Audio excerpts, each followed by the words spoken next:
Sí, Omar, aquí, qué bueno tenerte aquí entre nosotros nuevamente. Y como a ti hay que sacarte el jugo, eh, primero explícanos qué es esto de la ideología de género, qué es ideología y qué es esto, ideología de género, con qué se come eso. Bueno, aquí se ha disfrazado el concepto de ideología por el de política, enfoque o perspectiva.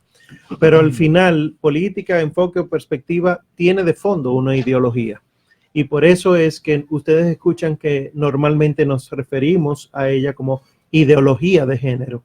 La ideología de género es un conjunto de pensamientos, ideas, sobre todo de índole política, que busca establecer, además de conceptos equivocados, comportamientos, conductas sexuales específicas. Por eso le ponemos de género. Si ustedes se fijan en la lengua española, género no es sexo. Sexo es varón, hembra. Género es masculino, femenino. Quizá alguien que escuche dice, pero es lo mismo. No. En la lengua española, género masculino, femenino se refiere a las palabras. Por ejemplo, la mesa es femenina, pero no quiere decir que la mesa sea hembra, porque una mesa no puede ser hembra, porque es una mesa, es un objeto. Entonces, en el español, yo decir la mujer, aunque la palabra es femenina, puede designar el sexo de quien yo estoy describiendo. En el caso de la mujer, sí es hembra y sí es mujer, pero en los objetos no. Entonces, ¿dónde que viene el problema? Que muchos han dispuesto que por el lenguaje se están creando realidades.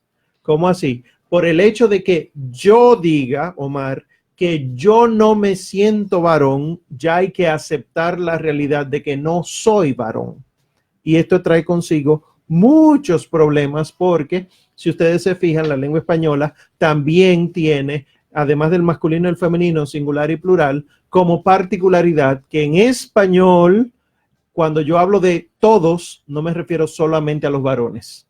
Por ejemplo, los estudiantes son muy buenos en este colegio. Yo no estoy diciendo solo los varones. Esto es propio del español.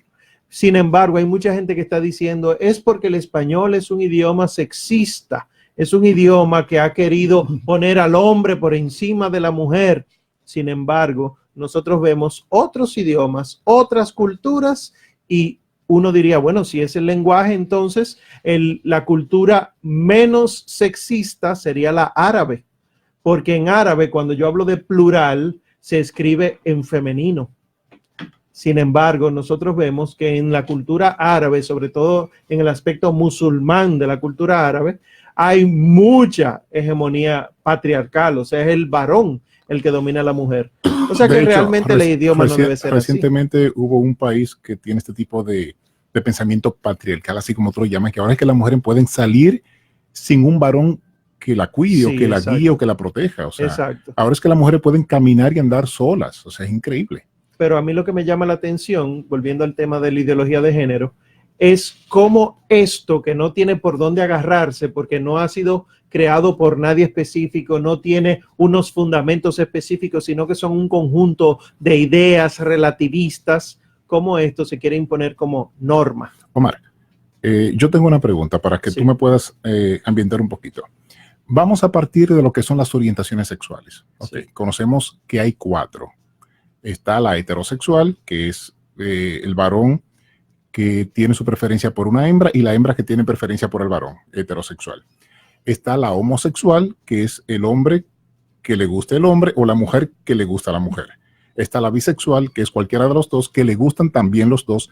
Y está el asexual, que es el que no puede ser hombre o mujer, que no tiene ningún tipo de interés en lo sexual. Ahora bien, partiendo de estas 4 orientaciones sexuales, ¿cuál sería entonces la diferencia con el tema de ser homosexual, bisexual, heterosexual o asexual con la ideología de género? Barájame eso más al paso, a ver cómo lo entendemos. Tú estás refiriéndote a orientación sexual. Correcto. Que muchos hacen la diferencia de orientación con preferencia sexual. Hasta hace poco era lo mismo.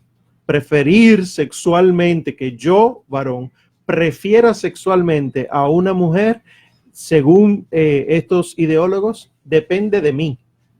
Sin embargo, si nos vamos desde el aspecto médico, genético, psicológico, antropológico y social, no es tanto de mí que depende. Y por eso se barajó durante muchos años la pregunta, ¿el homosexual, por citar un solo ejemplo de lo que dices, nace o se hace?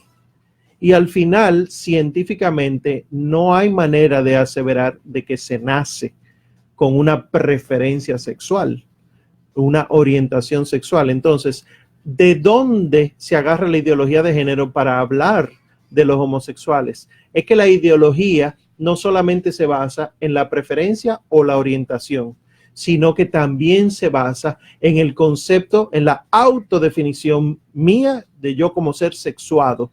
Entiéndase el género. ¿Cómo así? Yo puedo ser varón y ser heterosexual como dos cosas distintas, que desde el punto de vista del diálogo parece lógico.